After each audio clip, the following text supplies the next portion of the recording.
Hey everybody, welcome back to my layout.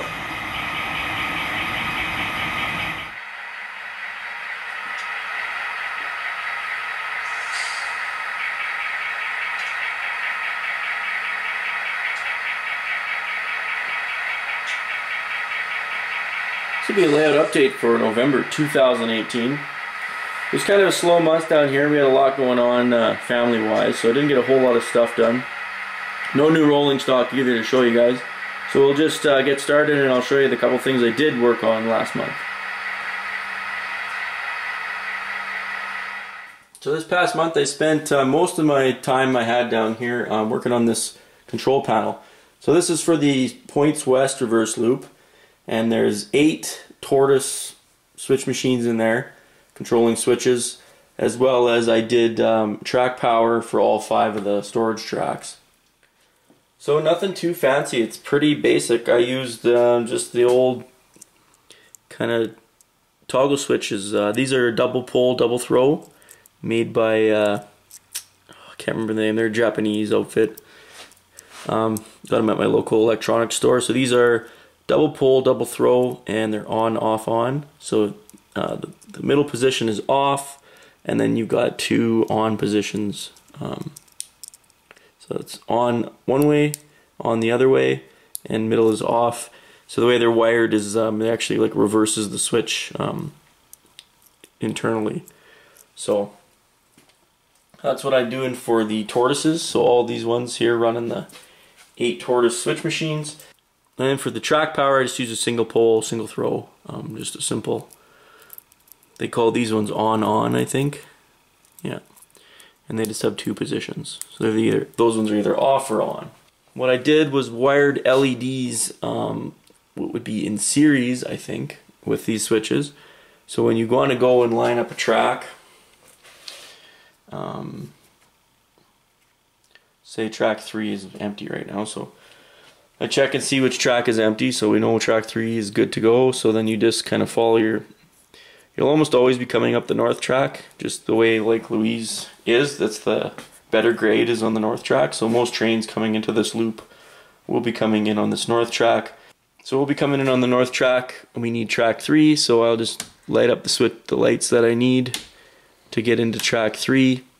Turn on the power for track 3, which isn't on right now because the booster's powered down. But when the booster powers up, these lights would come on as well. And then to get out of there, we're going to go there. And the route is lined to get into that reverse loop.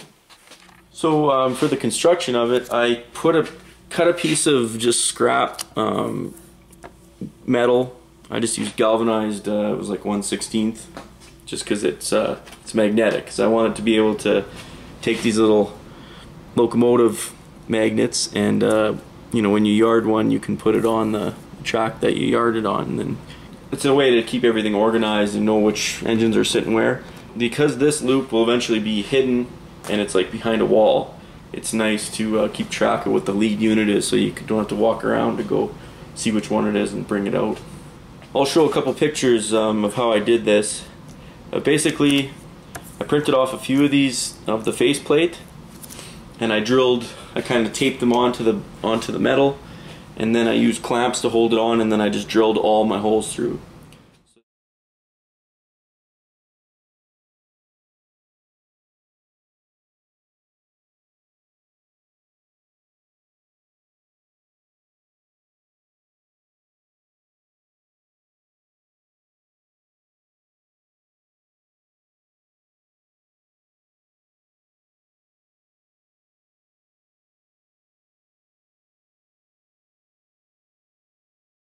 It was a lot of work. I'm definitely glad I got this one done, and I have another one I need to do yet, so they are a lot of work. This is what it looks like underneath. Just an absolute rat's nest. I probably should have took my brother's advice. Built a modular control panel that could have been wired, you know, on your bench, and then you bring it in and just connect the wires on the edges of it. But I really wanted it to be clean and look nice on the fascia, so this is the only way I could figure out to do it. So just an absolute rat's nest in there. Complete mess. I was using 18 gauge to start with, which was a huge mistake. That's way too thick. What I ended up doing was I found some scrap Ethernet, just a couple of old Ethernet cables, and they have some good 26 gauge conductor in there. I think there's 6 in each one, so I was able to get quite a bit of the wiring just out of that, and that was a lot better. Each LED's got a resistor on it. I used 470 ohm because I want it to be as bright as they could be, still be protected. And then there's a couple terminal blocks in behind as well. These are the splitters for the tortoise switch machine power, and these are the splitters, that DIN rail there is the splitters for the track power. So it comes in as one and then it gets split to 5, goes to the switches and then to the tracks. There's one other thing I should mention. The reason I used on, off, on. So tortoise switch machines, if you flip the polarity like this, the polarity on the motor is reversed and it just goes the other way and then it stalls out. But there's still power being applied to the motor, it's stalled. So what I wanted to do was, if you're just sitting here and like most of the time the switches aren't being used, so I wanted to be able to shut them off. So I can do that with these on, off, on switches, and then I don't have 8 tortoise switch machine motors drawing power when they don't need to be. So you definitely want to line it up. You don't want to rely on its last position, so you always have to line it back up when you're done. But this way, if you're not using that particular tortoise or that track, you can just shut them off like this. And the same goes for the track power. So when all these sound locomotives are sitting there, not doing anything, just sitting in staging, you can just power down each track, and you can power up the one you want to use, or you can have them all running if you want. It just kind of gives you some options, and it doesn't waste electricity. So over here on the reverse loop side, so downstream of the power switches for each track, I installed the dual frog juicers. So these are the auto reversers, because this is a reverse loop, so you end up needing auto reversers.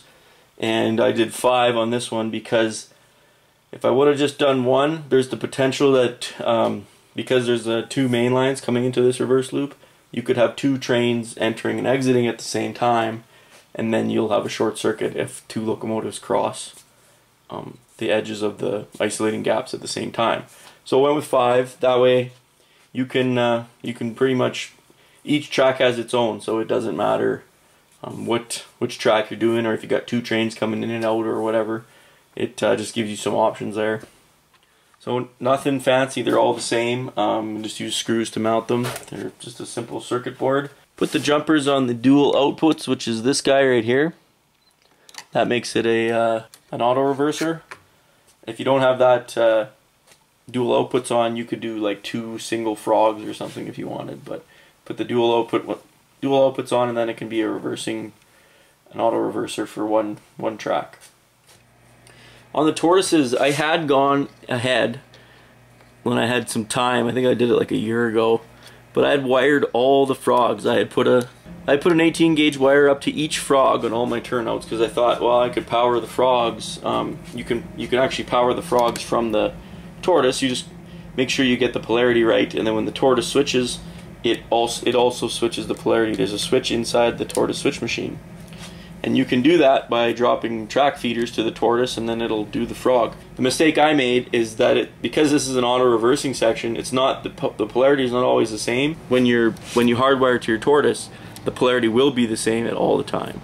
So I had a problem where I was creating a dead short, because it was fine for the one way that the auto reverser was doing it, but then when it would flip, it was backwards. So I had to take those off. That was a waste of time, but those are the things you find out.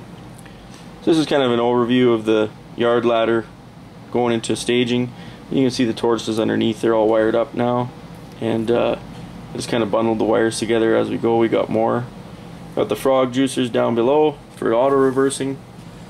And then all the tortoise wires come along here, and they all go to the control panel, and then there's the power supply for the whole thing. And that one's just a typical 12 volt DC power supply.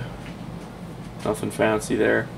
So getting that control panel on the Points West loop, that was a huge milestone done. It actually makes the layout way better to operate now, because before I'd have to walk all the way around, because this is a wall here, you can't go through. So just to line up a train to come out, I'd have to walk all the way around, line the switches by hand and then come back around and then bring it out. Now it's just easily, you can line a train in like 5 seconds, bring it out. So that's way better now. So what I have left to do here is we've got one more layer of 1/8 hardboard that goes on, and that's going to sandwich this all down nicely.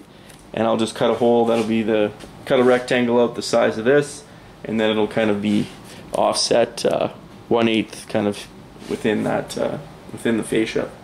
So the only other thing I got done down here was under the Banff yard. There's a lot of layout updates ago, but I mentioned I had installed this Digitrax LNW, which is their Wi-Fi interface, and it's been sitting under there, like it's wired up and everything. I just had never bothered to try, you know, hooking it up and using it. So I finally did that, and it was way simpler than I thought it was going to be. It's really easy. Follow the instructions. It takes about I mean, once you download the Y-Throttle app, it takes about a couple minutes maybe to set it up. So the awesome thing about that is, so it's all doing its thing. So here's an old iPhone 4. I just keep it down here, and it's doesn't have a SIM card in or anything, but it still has Wi-Fi. So I unlock it, go into Y-Throttle, bring up the Y-Throttle, and you go to settings. So this one's already set up.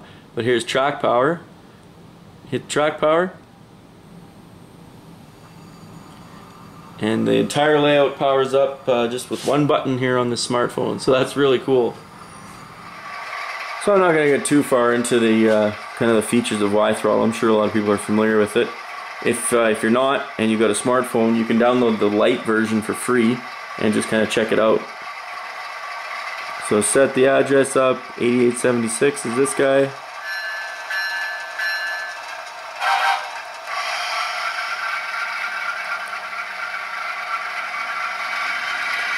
So it's pretty awesome that you can run the whole layout with just this old smartphone. And I have a couple old broken ones, so that's what I'm going to use for throttles down here. There's no UP5 phone connectors anywhere on the layout. It's all Wi-Fi using these guys. You probably saw at the start of the video, but I just stuck some of my Christmas trees that I had made, you know, last year. I think I talked about them. Just stuck them in the phone there.